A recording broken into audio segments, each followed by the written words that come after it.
Hey, it's another episode of Snipes and Stripes with my partner, Jeremy Roenick. I'm Tim Peel. Unfortunately, JR is traveling in Europe right now, but I'm really excited tonight. I've got three guests coming on. Pete Weber, the longtime play-by-play man for the Nashville Predators, one of my favorite guys that I've got to know over the years. Jimmy Fox from the LA Kings and Joe Smith from the Athletic, who covers the Minnesota Wild and covered the Tampa Bay Lightning for a long time. First of all, I want to thank our sponsors, JR's Whiskey in the Wild. Please go out and buy a bottle of it today. It's delicious whiskey. Second of all is the new neck guard that I've started with Ray Barilli, the longtime trainer of the St. Louis Blues. We are approved by the National Hockey League, and it came out. They sent a letter to all 32 teams the other day that protected neck guards. The neck guard that Ray and I developed is actually the number one cut-resistant neck guard on the market. So we're excited that NHL players are starting to use that as well. Also to Bet Online. Bet Online is your number one source for all your summer sports this season, from MLB, golf, NBA, and NHL playoff stats. All the latest stats, news, and scores available to follow your favorite teams. Get the latest odds and lines, including the latest matchups, player props, and odds on just about every sport out there. Head to the website today or use your mobile device to get in on the action. Bet Online, where the game starts. Thank you very much to Bet Online. I am so excited, Pete. I've known you since I came in the National Hockey League. I came in 98, first year pro, first year full-time in the NHL was 2000. And I got to know you really with the Nashville Predators. And I would pop in and steal a coffee from the media room because our referee's room was right beside it. And you're one of the nicest people that I've ever met through hockey. The only other person that I think is nicer than you might be your wife, Claudia. And I just want to ask you, how's Claudia doing? She's doing well. Matter of fact, she just walked in the house. So good. She's happy to hear about that and your rating of her. And I'm never going to forget you. You were the first call I got the day I had my cardiac event back in 2014 in Minnesota. Wow. I forgot all about that, to be honest. Thank you very much. That's incredible. And your health is good now? Yes, it is. I underwent brain surgery in January last year. Yeah. Nothing fell out. And they put a shunt in, and I've got my balance back, and that's absolutely great. That's phenomenal. That is awesome. I didn't know, you mentioned it before the show, I didn't know that you worked with Jim Fox when you were in LA. Yeah, he was, it was Jim Fox, Greg Terrian, and Larry Murphy, the rookie class that came in that 1 year. And they were a fantastic group of young men. I got to tell you that much. That's fantastic. Well, listen, let's get into the Predators. I don't know if you are the same feeling, but I don't think I was alone in listening to we always listen to the so-called experts in Sportsnet and the different channels in Canada and around the league. And I think everybody kind of thought Nashville was retooling. And did you think that they would be playing as well as did you kind of think, hey, we might be going, not a rebuild, but a little bit of a retool? And are you surprised a little bit where they're at so quickly? Yes, because I got to tell you, you lose that game in mid-February, 9-2 to the Dallas Stars. Oh, geez. And then go on an 18-game unbeaten streak. Yeah, that's obviously the thing that the refreshing sort of slap to the face that you needed. That was absolutely incredible to me. And in many ways, it remains that way in my mind. They found a way to get to the point, and they're using one word that is key to their success, and that is relentless. Being relentless, never giving up, going after it. And I've gotten those comments from other teams, their coaches, their players, their broadcasters afterward. The Predators are pretty well totally embraced that concept. Well, as you know, that 9-2 game was at home, and I couldn't believe it when I was seeing the score come across. It was unbelievable. And then you find out that whether it was Barry Trotz or Andrew Brunette, I don't know, you may know, but came in and said, you know what? your trip to the Sphere in Vegas to see U2 is now canceled. Yeah. That was gutsy and took a lot of balls for whoever made that decision. But I know you will agree with me on this. The general manager, I always had a tremendous respect for David Poyle, but Barry Trotz is one of the really, really good people you meet in this game. And a quick story, my last season, I had a few weeks left before, ironically, my hot mic incident in Nashville with you. But I'm working the Islanders game in Long Island, and I wasn't going to see Barry again. And I always had so much respect for Barry. And I went up to the bench, and the whole bench is sitting there, and they can hear me. And I said, "Hey guys, I'm Barry. I'm probably not going to. I know I'm not going to see you again. And I just want to say I would work 74, because we work 74 games, 74 games a year with you as the head coach, because he was such a pro. If he yelled at you, you definitely had screwed up. You know what I mean? Like, you knew that, and it warranted a trip over to talk to Barry because he was such a pro. And I see that filtering down in the organization. And a guy that I think is getting overlooked right now, because you hear of Tortorella, Spencer Carberry, maybe Rick Tocchet, different guys for Coach of the Year, is Andrew Brunette. Andrew Brunette, I've said it to JR about a month ago. Pete, I said Andrew Brunette, in my mind, is a big reason why the Preds are where they're at. Well, he's in my top 3 for the Jack Adams Award ballot, which had to be in by Friday of this week, and I filled it out the first day it became available for me. What he has done with this team, I think, is absolutely remarkable because of that entire thing you described, the team being in the midst of and David Poyle's old phrase was competitive rebuild, and that's what this has become. Yeah, it's very impressive. You know what? I got to know Ryan O'Reilly. I had reffed him since he was a rookie in the league, but I kind of got to know him well when he lived here in St. Louis, where I live, and he was a member at our golf course, and he's just a tremendous guy. And I really think that was a smart pickup by Barry, don't you? Yes, he made, I think, 3 very important signings this last offseason. Ryan O'Reilly, Gus Nyquist, and Luke Schenn. They all have contributed heavily, I think, to the atmosphere in the room here and what has happened on the ice. Well, I couldn't believe it. I couldn't believe Gustav Nyquist. He had 75 points this year. Yes, right? Sir. Like I when I saw that, I'm like, I kind of thought he'd be out of the league a year ago. Like, but so why do you think he's transformed, or he's kind of brought his game to another notch? Because of Andrew? Well, because of Andrew, but also because his line mates, I think, tremendous interworkings with Ryan O'Reilly, with Philip Forsberg. Those guys, it's I hate to be sounding like somebody that did an old comedy bit, but they have ESPN working with each other. They really know what the other's thinking at all times. Yeah, and you know what?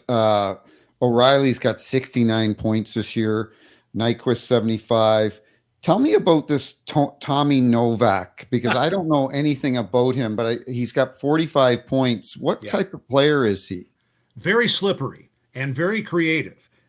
He's a kid from Minnesota who tells me right off the top, as we always ask the Minnesotans, are they cake eaters? No, he's not a cake eater. He's somebody who knows how to just get in there and work. And then he does the job. He very creative, and I think he has become extremely confident in his game, following guys like Ryan O'Reilly and coming on through as they have. And another part of the success of this team is the fourth line. Right. Cole Smith playing on the left wing. In the middle, Michael McCarron, or as the nickname here in Nashville is, Big Sexy. Yeah. And on the right side, here is the guy that Kiefer Sherwood, who gets overlooked, I think, a lot as well. But their chemistry gets the game started, and then O'Reilly and company come on, and it just goes from there. What do you think? Roman Josi, I thought, deserved the lost my train of thought. What's the trophy? The Norris Trophy. Was it 2 years ago that I thought he should have Yes. he should have got it this year. Quinn Hughes is at 91, Kale McCarr's at 89, and Yossi's at 85. This guy, I forget what game it was. Was it last week or the week before? 2 goals, 2 assists. Yes. Like, the guy's a stud, Pete. He's unbelievable. He is just, I hope he gets the recognition. Not that he needs it, but I hope he wins a Norris Trophy one day, because he certainly, in my mind, deserves it. Kind of like the Predators had for a long time with Shea Weber, when you think about it. And Roman was a guy who came in after Ryan Suter left as a free agent to go to Minnesota. Right. And he then had to become the Robin to Shea Weber's Batman. And it was like there was no drop off whatsoever. He just stepped right in and got the job done. It's unbelievable. Did I read that correctly today, that you guys, the Nashville's going to play Vancouver in the first round? That's what I ascertained after watching Vancouver last night and going on NHL.com, where it said it was all locked in. Now, I've not seen that subsequently today, but it does appear that will be the case.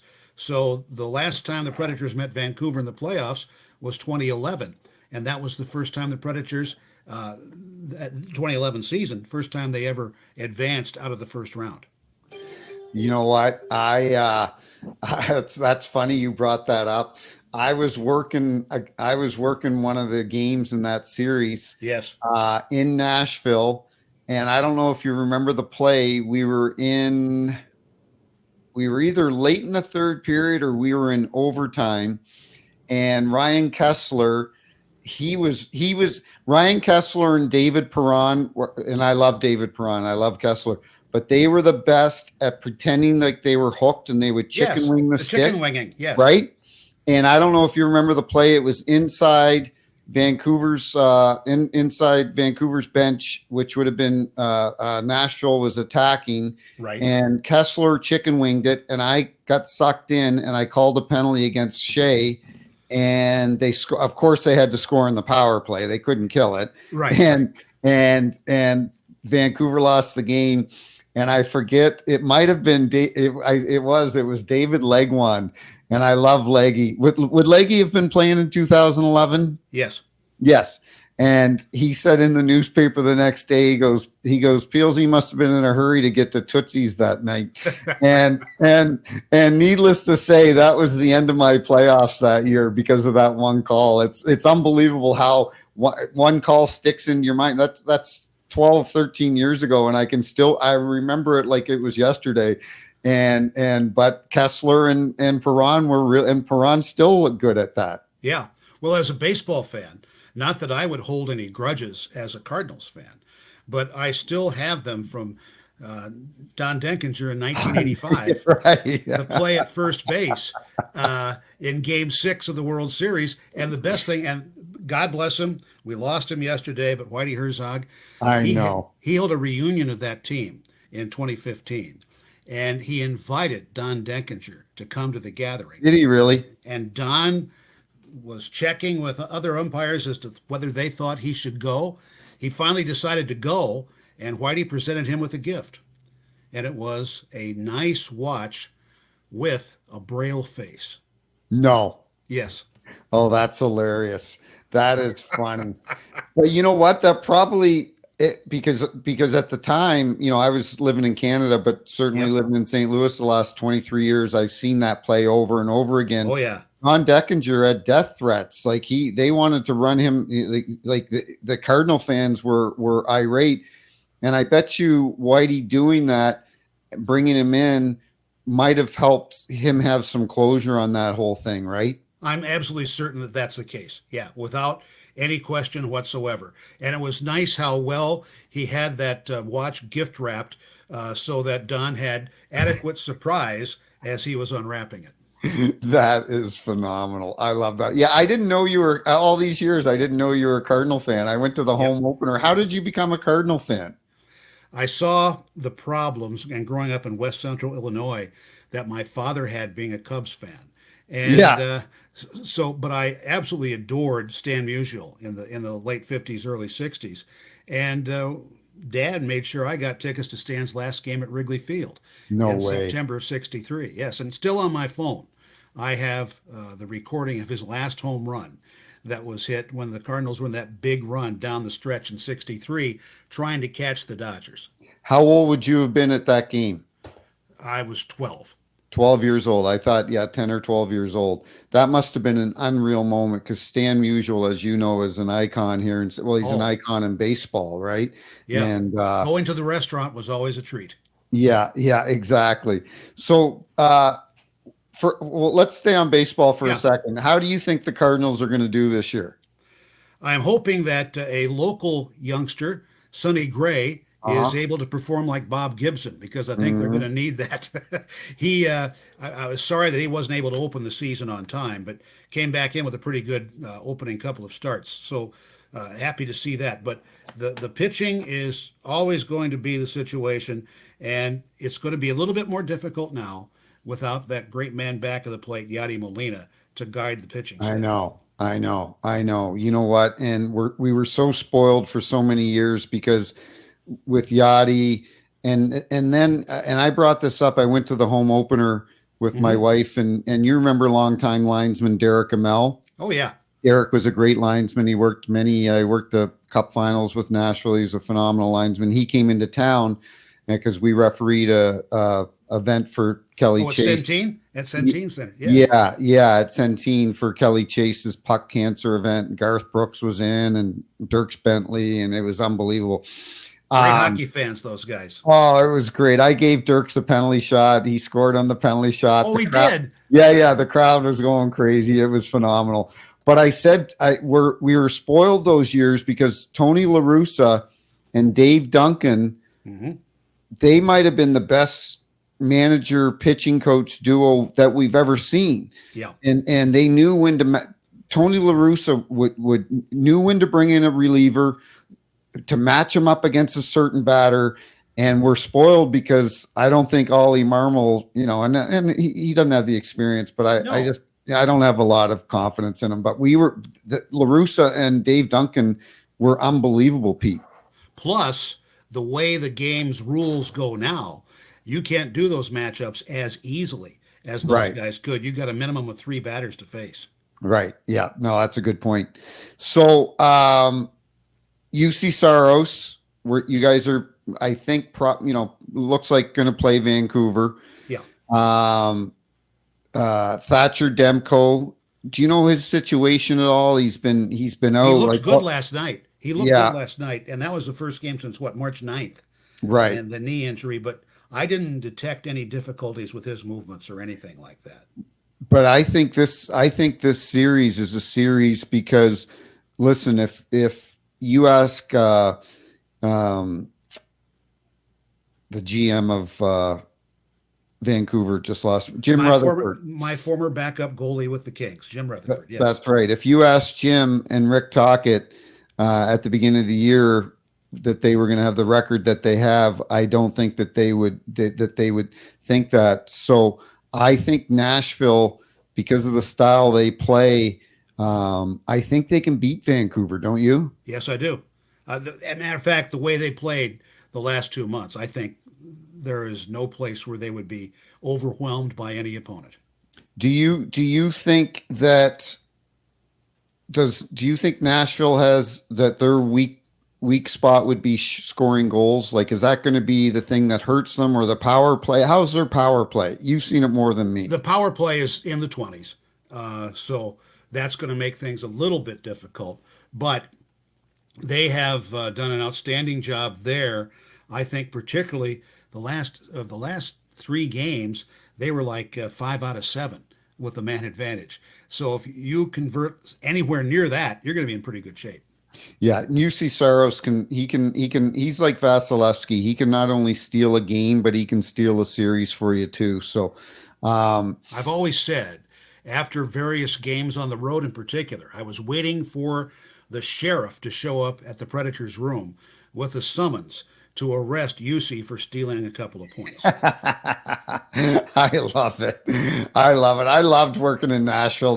Those fans, man, they are passionate. Like I remember when they first went to Nashville, people were like, Nashville, Yeah. it's an unbelievable hockey market. They love their Predators there. I Do they love ever? it. You've been watching the race on the East. Yeah. What do you? I didn't know until I read it today that Torts didn't know that Detroit had won. Right. Right. If he knew that, would he have still pulled the goalie? Great question.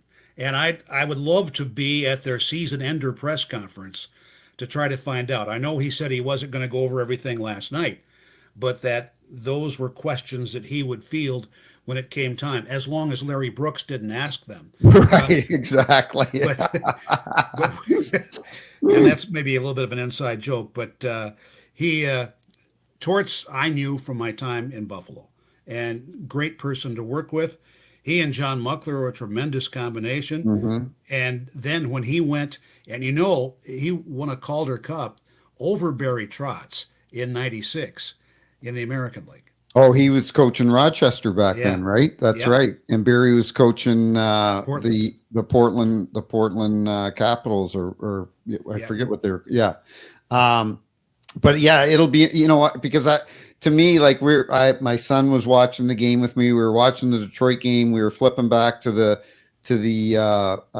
Philly game, and I was hoping Philly would win that game because I wanted to see some more hockey for the next two nights that meant something, right? I wanted to see Pittsburgh and the Islanders, and I selfishly, and this is not a shot at Ovi at all.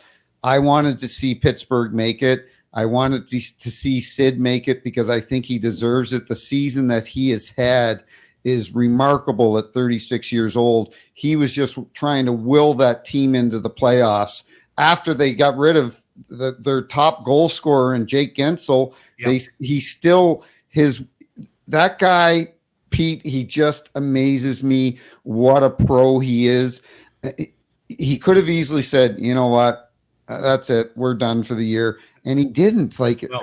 He's still ready to dent his parents' dryer down. Exactly. You know what? I don't know if he's ever played in the World Championships, but this might be a year that he would go over and play in it because I think he feels like he has some unfinished business right now. And I don't think he's ready to sit at home and watch hockey or not watch hockey. But I was rooting. And you know what? Detroit has more wins than than Washington. Yeah. I just don't see Washington being they're matched up against the Rangers in the first round. You know what? Maybe Charlie Sideburns Lindgren can pull something out of his rear end. I don't know, but I think that could possibly be a short series. But you know what? Playoffs are the best, as you know. What do you think about Boston, Toronto? I think, and I've got so many friends, having lived in Buffalo for a long time, I have so many friends who are Maple Leaf diehards, and they tend to die very hard when these things happen, to be certain. There was nothing better than walking out of the Odd in the old days or out of the current building after the Leafs had blown a lead and the Sabres had come back to win. Because, and I worry about the people who then would cross the Peace Bridge and go back north on the QEW to go back to Greater Metro Toronto and see how it all worked out. But I think that, what is it that goes up on X or on Twitter right now? They have the total number of days since the last time that the Leafs beat the Boston Bruins. They've got the total number of days down on that countdown. Not to mention looking back to 1967, and then of course they always had a really nice dig. This many days since an AHL Zamboni driver beat the Leafs in Carolina. Exactly, David Ayers. Yes. A couple more things. You know what? You mentioned Buffalo. We had JR and I had Matthew Barnaby on a few weeks ago. Yep. Barney's awesome. Yes, And he is. he corrected me. I go, yeah, Barney, Buffalo's on a 6-year rebuild. He goes, Timmy, it's more like a 10-year rebuild. I don't know it's sad, Pete, because as you know, those fans, they love their Sabres. They're so passionate, but something's got to change there. It shouldn't take 10 years to rebuild a hockey team.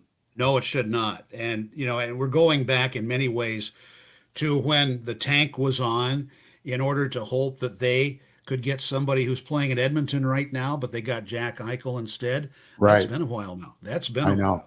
I know that actually might have changed it would have changed their franchise. You're absolutely right. They should have got McDavid and they wound up with Jack Eichel and Jack's having a tremendous career. So Is he ever? but But unfortunately for them, it's in Vegas. it's in Vegas. Exactly. Well, listen, buddy, I will let you go. I don't know what Claudia's got in mind for you tonight for dinner, but please tell her I said hello. I love you. I appreciate you coming on. I'm glad you're good and healthy. I will be rooting for the Preds in the playoffs. I know the fans there are so passionate, and I really appreciate you taking the time to come on with me today. Thank you for the invitation. As an original blue, Terry Crisp would always say, bring the passion. And he Bring the certainly did passion. that. Thanks, buddy. Thanks, and have a great Thank you, night. Tim. You too. Thank you. Well, that's my good buddy Pete Weber. He is an unbelievable guy. He's the original voice of the Nashville Predators. He's an icon in Nashville. The people just absolutely love him. When Nashville got their their expansion team, it was him and Terry Crisp, and they were awesome. So I appreciate him coming on. That was awesome. He's just phenomenal. And but anyway, let's talk about the matchups in the East. We've got Boston, Toronto. This is going to be a cage match. I cannot wait.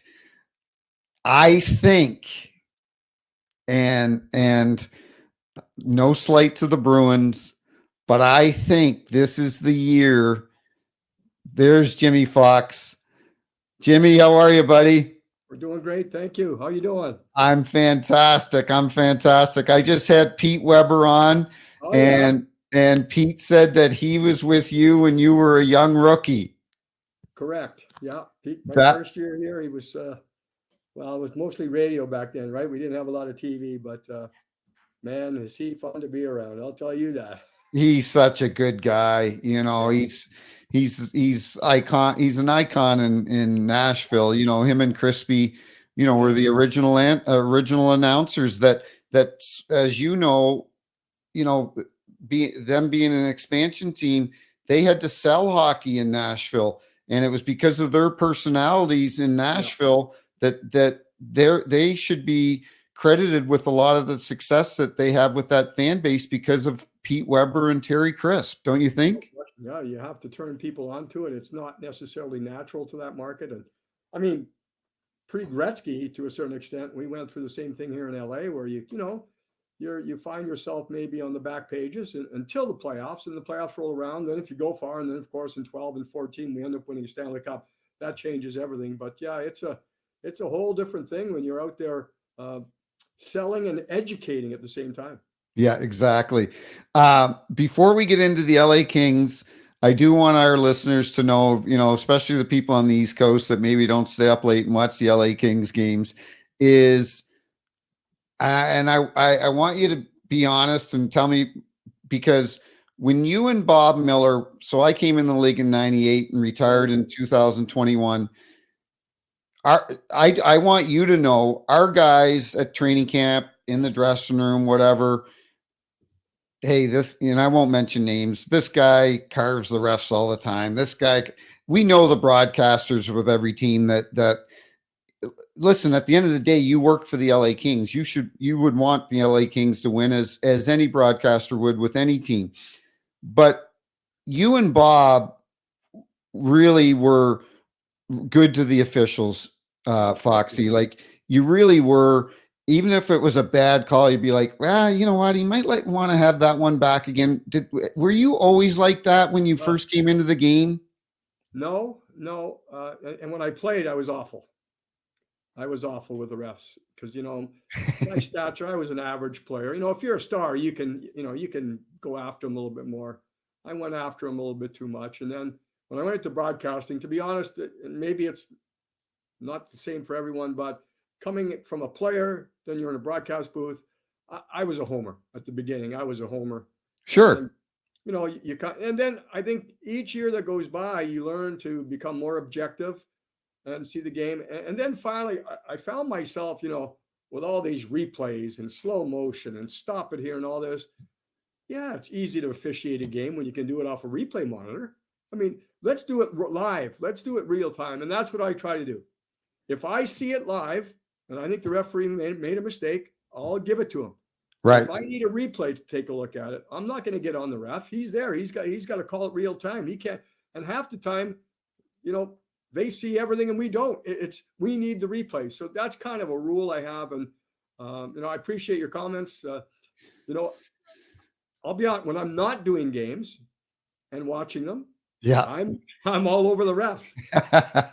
When I get into a game, I'm doing a job. I'm trying to show respect. I have to try to tell the truth. Again, it's on there. If 100%. You missed it, but 100%. If I need a replay to see it, then I'm not going to be overly critical. Well, and you mentioned the word that we use a lot in the officiating world is real time, and you're absolutely right. Like on social media, I'll get people sending me clips, and I'm like, guys, you've watched it 6 times. Like, yeah, the ref missed it, but you've watched it 6 times. Watch it once in real time. So I wanted you to know that you had that respect from our officials, and and maybe you can give me a little insight on the Kings. Todd McClellan, who I love, I got to know him and Kelly Chase are very good friends, and I got to know Todd well over the years, and he's just a tremendous person, as you know. What happened where in October, November, it looked like they could win the President's Trophy, and then all of a sudden because it's not like he's a bad coach, and then they lose 17 games in a row. How does that happen? We've looked. I've looked at the numbers. We look, you delve into the analytics nowadays, and I do too. I want to learn as much as I can. And you know what, Tim, for the first 14 of those games, there wasn't a dramatic change. The numbers stayed the same. It did tail off a little bit. I'll say this, and we talked to Ted, the one thing Todd did the best is the more it got bad, the better he was with us. Right. He would let us know what's going on. And it was one of those things where the room was eating itself up. Yeah. It was just, they were so down. And maybe because the start was so good, then, they called it the first 24 and then the next 24. The first 24, we were phenomenal. Next 24, not that good. And even just talking to the players who respect Todd. Right. It was one of those, and I don't think it was one of those, he lost the room. And the way I explained it at the time, and I still say it the same way, the team was trying to find its soul, not its identity. They know what they had to do to be a successful. They lost something they couldn't, and then it just started eating themselves alive. The atmosphere, Tim, at the end was awful. Yeah. And the best possible thing that could happen was the All-Star break. Right. The best, because we had, the All-Star, and then we had like 9 days off. Best possible thing for the guys to just get away. And of course, that's when Todd was let go. He knew, he told us, he said, everyone's waiting for something to happen. Well, a winning streak, and you get into that mindset where you're just, man, it was really down here. Well, as you know, good people unfortunately get fired in this business. Craig Berube, who's a phenomenal person, And him and Todd both, I'm sure, will be coaching at the beginning of next season somewhere. It's just it's the nature of this business. And you go, Craig Berube won the first cup ever to come to St. Louis, and then all of a sudden, he's getting fired, and that had to be an extremely difficult decision by Doug Armstrong. So at the end of the day, good people get fired, and changes need to be made. One guy that before I get into the people that I love with LA I'll get into Doughty and Kopi and these guys, is JR and I, maybe it's not justifiable, but I think it is. Pierre-Luc Dubois, Foxy, to me, it's time for him to I looked at his stats today and I said, okay, he had 40 points, I think, if I'm looking at this right. 40 points. And you want it out of Columbus. You want it out of Winnipeg. Now you're in LA playing for tremendous owner, GM, the management group there with Luc Robitaille. You're wearing flip-flops, going to practice. Things can't get any better. So I'll give him a little grace, because I remember a few players over the years that when they go to a new team, it does take them a while to adjust, and people can't understand that. And they're like, well, they should take no, unfortunately, that's just the reality of our sport. Now is the time for him to step up in the playoffs and show why he got an 8-year deal at 8, whatever it is. Do you agree? It's the way to redeem the whole season. I mean, when he was traded for, the whole talk was strength down the middle. You're going against, at that time, the contenders in the Pacific, still Vegas and Edmonton. So strong down the middle. So we had to match that. Now, we were given the scouting report on him, and, we'd seen him play, obviously, but it was playoff oriented. He's had some good playoff series. Right. He can really latch on. I'm not talking about production. The playoff series he's had where he's been effective have been mostly the physical part, getting in there and grinding it out and making it difficult on the other team. So if he can do that, and then the regular season is forgotten. There's no question about that. Now, there's a couple just about PL. His style is visually, it's not attractive. Right. The way he skates, the way he stands up, the way he goes into contact. He's a straight ahead stand-up player. He stands up tall. Knees are not bent. He swoops a little bit with his stick. His skating stride is not all that graceful. So, the baggage he came with, right? He came with baggage, was, the effort and the shift he had in Columbus. Remember that? They replayed that shift. Certainly. Yeah. Well, he gives off a lot of those visuals. He does. He gives off visuals that are just, it doesn't look good. It's just not, going off to the bench, changing. So those little things I think he's worked on. Out of the All-Star break, he was a completely different player.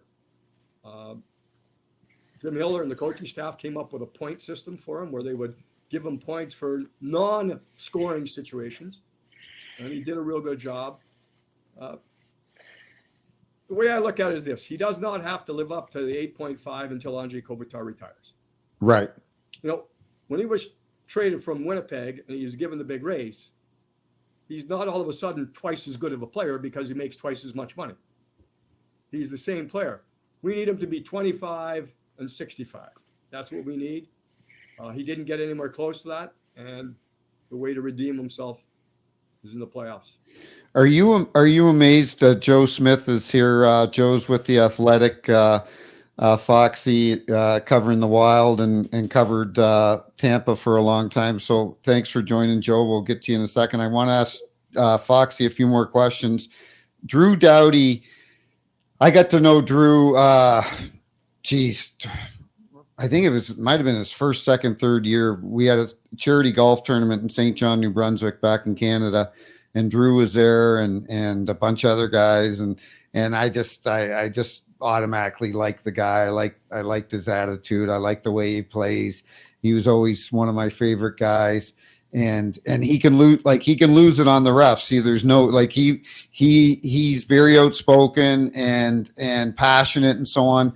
but I'm amazed. I looked today, and his stats for a guy that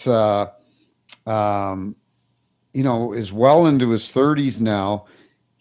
When I see Drew, it was when he was in Toronto months ago. Drew Doughty wants to be the guy. He wants to be, hey, I look at me, not in a bad way, but I want. Some guys don't want to be the guy. He wants to be the guy, and I'm amazed how well. Not amazed, but I'm impressed of how well he's been playing, Foxy. I'll be amazed if he's not selected, and it'll be announced tomorrow as the MVP of the Kings this year. I voted for him as the MVP. A lot of good candidates, Kopitar, who does everything, in Fiala and Kempe and all these, but I think Drew will be the MVP of the team. Leads the NHL in ice time. He's one away from a career high in goals. The way I look at it, Tim, is this, and there's the saying, he hates to lose. With Drew, this, and I don't know if it makes sense. He's not afraid to lose. Right. He'll just throw it all out there. And then at the end, if he loses, okay, I'm going home. He is from the first day I saw him to right now, and I've said it to Drew many times, so Drew, don't ever change. He's like a kid on a frozen pond. Yeah, he is. They're playing. He loves the game, and just keep doing that. But this year, he took a step up. He really did. I mean, he has. Kings are going to make the playoffs. Who knows what seed it's going to be, whether it's third in the Pacific or, second wild card. But I would say Drew Doughty is the MVP of this team this year, just for everything he's done. Well, and I won't keep you much longer, but I'd be remiss if I didn't bring up Anze Kopitar, because he reached out to me when I got caught in the hot mic. So I'll text him every once in a while. He is one of my favorite guys, Jim. He's just an incredible person. He's getting long in the tooth. He still had 70 points this year. I felt, JR and I did the show, I think it was a day or two after he had his 1,000th game. And both of us were pissed off because that's when they shit the bed when they played Buffalo at home, right? Yeah. On Anze Kopitar's night. And we're like, you can't win it for Anze. Like, oh, JR went to the game. And we're like, because it bothered me. It bothered me because I love the guy so much that I'm like, I wanted him to win that game. No matter how many they had lost before, for him to feel good. But if you see him, please tell him I said hi, because he is just a tremendous person, tremendous hockey player. And has it been finalized? I don't think it's been finalized yet who you guys are playing in the first round, has it? No, we can play either Vancouver, Edmonton, or Dallas. So that'll be determined based on a few different things. But and haven't you? If I can just say about Kopi, Tim, like for people who, we won a couple cups, but I'm sure there's a lot of people that don't see him as much as most. By the time he retires, he's going to be top 30 all time in scoring. And he's known as a defensive player. Correct. So that consistency, now he still has a chance to lead the team in scoring this year, which would be crazy again. But some of the records he has and will be getting, and I'm talking about like playing with Drew Doughty and how many times both guys have assisted on a goal.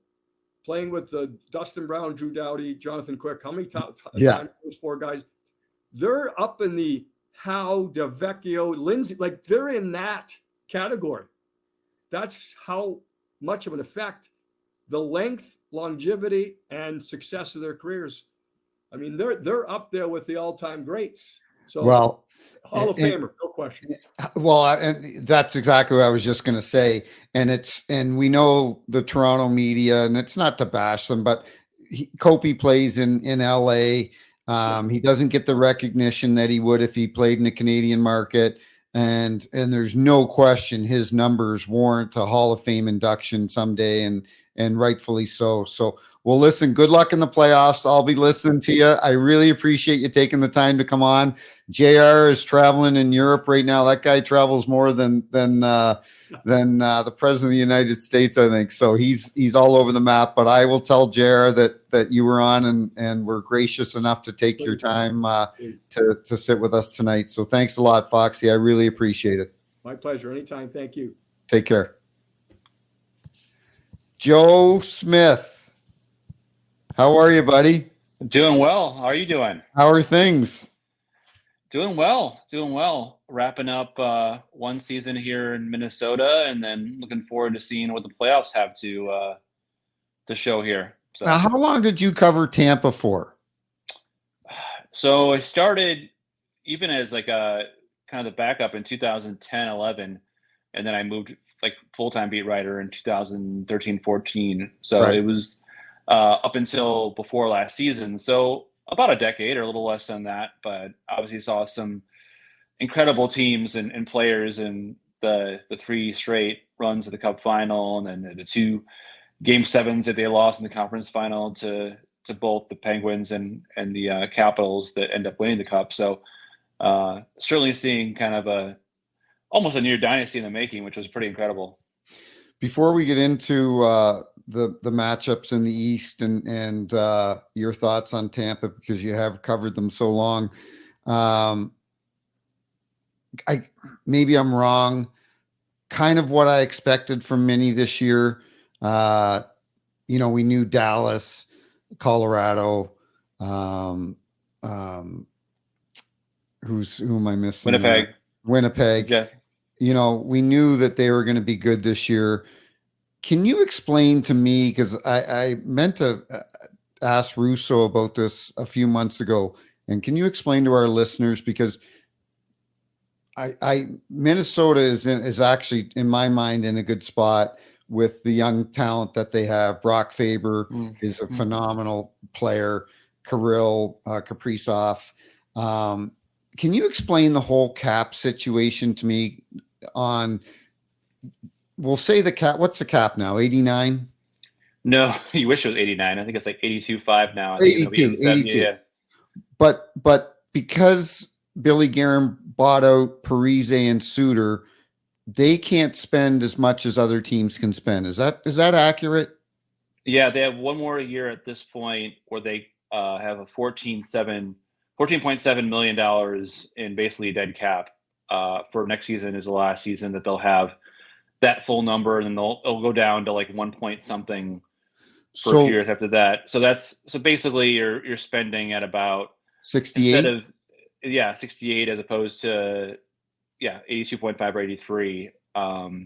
That's kind of the number that they're kind of working with at this point. That's okay. I thought, I didn't know the numbers. So for our listeners, like, that's a big handicap for Billy Guerin. You're trying to build a team and build a competitive team, but you're only really spending 68 million, and everyone else is spending 82 million, correct? Correct. And obviously, to be fair, they chose that position by buying out those 2 guys too. They'd still be paying them anyways if they were here. Ryan Suter is still playing. Zach Parise is still playing his last year, playing for the Colorado Avalanche. So that certainly makes it difficult in a sense that you have no margin for error. If you have an injury, a guy's a down season, there's no wiggle room of just going in free agency and fixing your problems. You essentially have what you have, and if guys underperform or you don't get the goaltending that you thought you would get, you'll miss the playoffs, which is, I think, what happened this year with this group. What do you think precipitated Billy? Because I love Billy Guerin. I've known, I reffed him for many years and friends off the ice and so on. What do you think precipitated getting rid of Dean and bringing in John Hines? Because I have a lot of respect for Dean, but I have a lot of respect for John Hines. And before you answer, Pete Weber or Foxy and I were talking earlier. Unfortunately, Todd McClellan got fired, and Craig Berube. And this year, I think we've seen. Last I looked, I think it may be up to 9. It's definitely at least 7 coaches that have been fired, and I think JR and I mentioned this on the show a few weeks ago. My feeling about it, why so many coaches get fired now, is because of the salary cap constraints. They can't make the blockbuster deals. They can't, I'm aging myself, but the Doug Gilmore from Calgary to Toronto, and there were 5 players going each way. You know what I mean? Like they can't make those trades anymore. So did Dean lose the room? Why do you think he got fired? I don't think he necessarily lost the room. I think when you're 5-10-4 after 2 seasons of 100 points and making the playoffs, there's going to be some questions asked. And I think he might have taken the fall for some underperforming by his team early on. And like you said, you can't trade players or shake things up, like you said. And so the easiest thing to do, or unfortunately the easiest thing to do, is to wake the players up, is fire the coach and make a change. And I like Dean Evason. I respect him as a man, as a coach. I think he did the best with what he had. Like you mentioned, the dead cap hits that he still was dealing with going into it. But clearly they were a team that needed something to happen. And Bill Guerin, even after or right before the firing, he went into the room before their Sweden trip and kind of laid into the guys. Like, usually don't see GMs go into a locker I room remember that. Yeah. kind of lay into a team, like, not say read the riot act, but kind of say, hey, this is not good enough. Because this roster has been set for a bit. He made some moves to extend Ryan Hartman and Marcus Foligno and Matt Zuccarello before this season. There would be UFAs this summer if they got to that point. So he was buying into his core, and that group was obviously struggling. So he tried to do anything he could before letting go of Dean Evason, which I know was a difficult decision for him to make, knowing their relationship. But it did provide a spark at that time. And I think the Wild had like the 13th best record in the National Hockey League since John Hines took over. And that included a 1-7-1 stretch in end of December when they had Gustafsson and Kaprizov injured and Foligno injured and Zuccarello injured. So, half the league has changed coaches the last 2 years. It's not a very healthy league for NHL head coaches, which is why if I'm David Carl and University of Denver right now and won a championship, I'm like, I'm staying in Denver right now. Like, this is not a very healthy league for coaches to come in. That's a good point. Exactly. So I think Hines is a good coach, and he's going to have a full summer to go over the clips, and you got to understand the players and personnel and the efficiencies they have. But, I don't think it was Dean Evason's fault that they were off to 5-10-4 start. He was part of the problem, but he wasn't the full problem. I know you were watching the game. Was it last week? Yeah, it was last week when Minnesota was playing Colorado.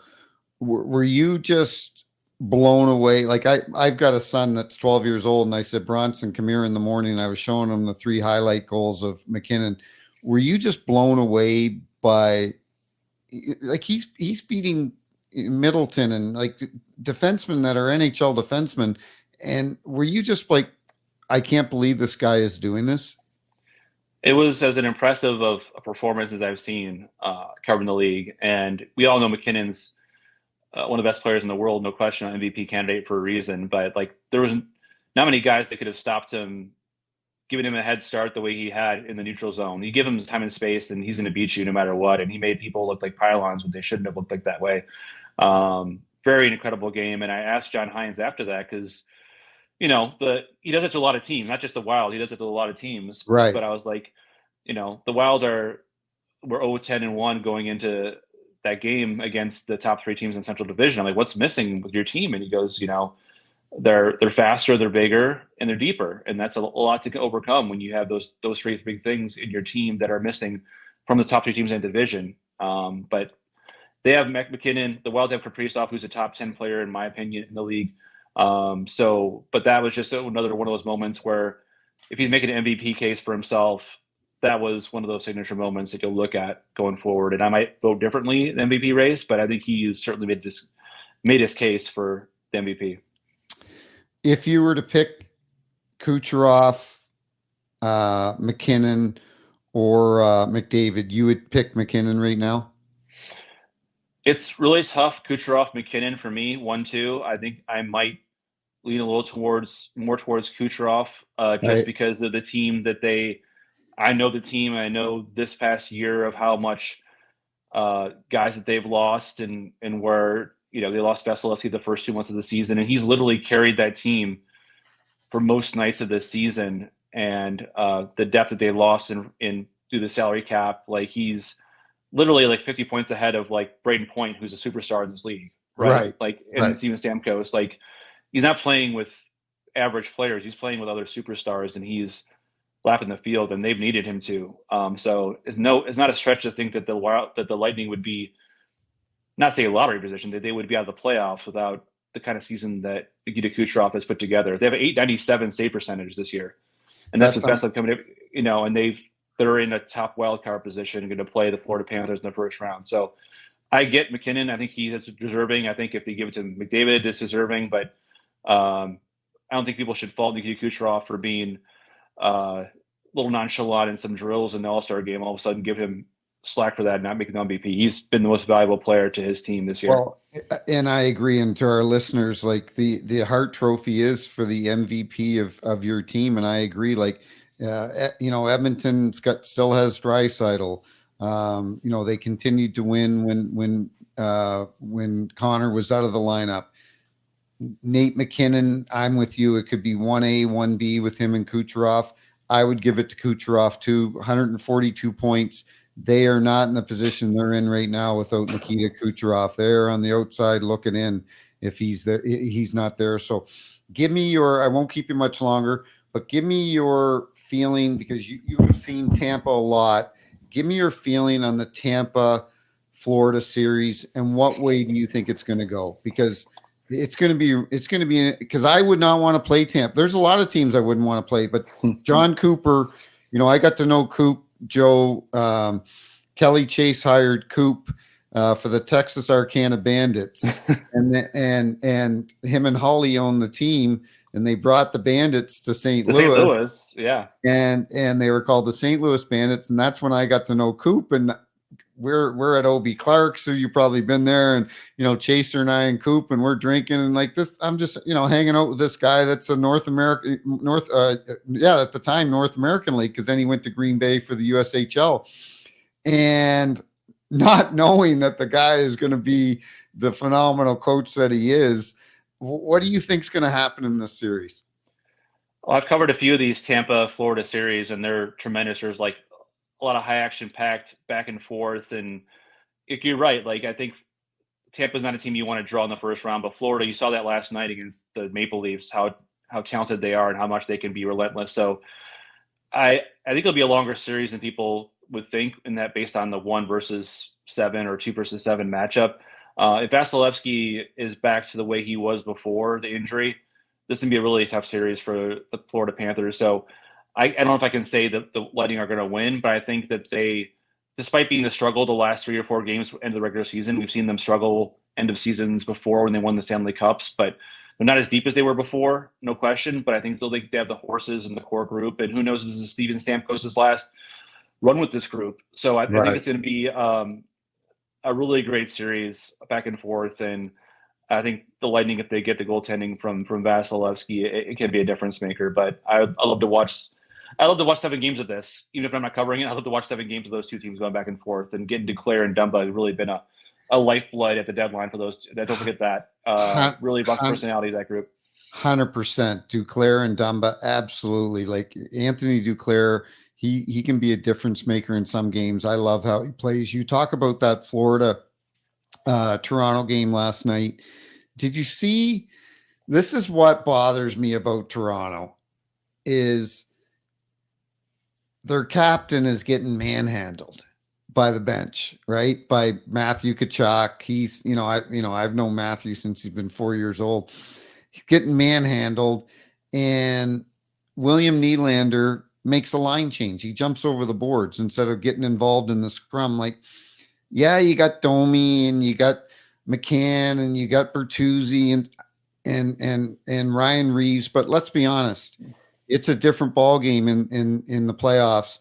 And Ryan Reeves, if he plays 4 minutes a night, that's probably the max he's going to play. He's not going to play 6 or 7 minutes a night because he just can't. He can't keep up with the pace of play. That's the problem I have with this team, is I don't see that pushback from them. I don't see that fight from the leaders of it's good for those guys to do that, the Domis, Bertuzzis, But guess what? When you have Florida, you have Matthew Tkachuk, you have the leaders in the team that'll fight back. I want to see Tavares fight back. I want to see Austin Matthews fight back. But I don't know if that's in their DNA, Joe. Well, I mean, they made a push last year, won a round series, which was a big deal for them. And I think they've been. But before you go on, I thought Tampa outplayed them in that series last year. They played better in that series than they played the year before when Tampa won. Tampa played better last year than they did the year before when they won the series. I agree with you. I think they've been gradually building to be a more physical team. I think when have you heard of the Leafs being one of the top teams in hits, and they've been one of the more top teams in hits this season regarding that. So I think they're trying to change that narrative. It only changes in the playoffs, I think. It only changes if you make a playoff run.